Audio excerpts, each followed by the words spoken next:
Bonjour, je m'appelle Olivier et je vais vous présenter les techniques de désherbage.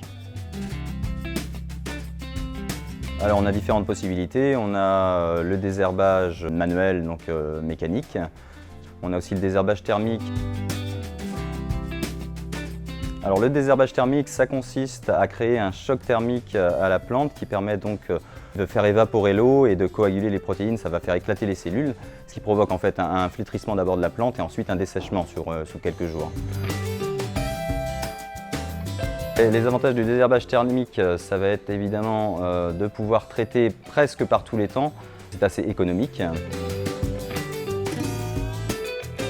Je vous ai parlé des désherbeurs thermiques et il existe beaucoup de modèles, donc je vais vous en présenter quelques-uns.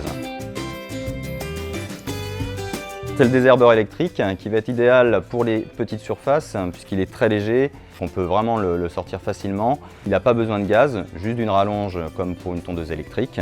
Il sera vraiment utile pour des toutes petites surfaces ou du désherbage d'appoint. Les désherbeurs thermiques à gaz mais avec une petite cartouche, ce qui permet de désherber les petites surfaces. Le gros avantage, c'est que c'est très léger aussi, comme le désherbeur électrique, mais par contre, il n'y a pas besoin de rallonge. C'est aussi un petit peu plus chaud, donc l'efficacité est plus importante. Pour le dernier modèle, on a le désherbeur thermique à gaz sur des grosses bouteilles de 13 kg directement, ou sur des bouteilles de 6 kg avec un adaptateur.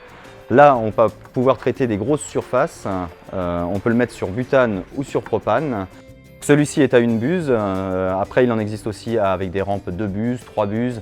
Il en existe beaucoup de modèles qui permettent de s'adapter à toutes les surfaces et à toutes les utilisations. Alors le désherbage mécanique manuel, ça va consister à prendre des outils afin d'arracher ou de sectionner les adventices, enfin les mauvaises herbes, pour les faire dépérir sur place en fait. Bon, les gros avantages du désherbage mécanique manuel, c'est évidemment que c'est sans doute ce qu'il y a de plus écologique, puisqu'on n'utilise que des outils qui en plus souvent sont fabriqués en France. Ils sont peu onéreux et en plus ils ont une durée de vie qui peut s'étendre sur de nombreuses années. Donc la binette, un outil déjà ancestral qui est beaucoup utilisé, qui a toujours son intérêt puisqu'il permet et de désherber les mauvaises herbes, c'est ce qu'on va appeler le sarclage, et ça va permettre aussi d'aérer et d'ameublir la terre, c'est ce qu'on appelle le binage. Et le binage permet aussi d'éviter d'avoir trop d'arrosage. Donc nous avons les ratissoirs à pousser ou à tirer, qui permettent de couper les mauvaises herbes. Il en existe aussi qui font dans les deux sens. Nous avons comme possibilité aussi pour désherber les serre-fouettes, les houes. Ça permet de désherber des mauvaises herbes qui seront un peu plus compliquées à enlever, type le chardon ou le rumex, qui ont des racines pivotantes profondes. Alors là, ici, nous avons un cercleur à pousser ou des vélos cercleurs, on peut en avoir différents noms. Ça permet d'aller désherber sans avoir à se baisser et avec une vitesse d'action plus importante entre les rangs. Alors là, c'est un grand, mais il en existe des plus petits qui permettent de désherber entre les rangs, par exemple, dans les légumes. Nous avons aussi des désherbeurs d'allées qui permettent de passer sous le lit de gravillon et de couper les mauvaises herbes. Je vous ai présenté quelques modèles, mais il en existe évidemment énormément.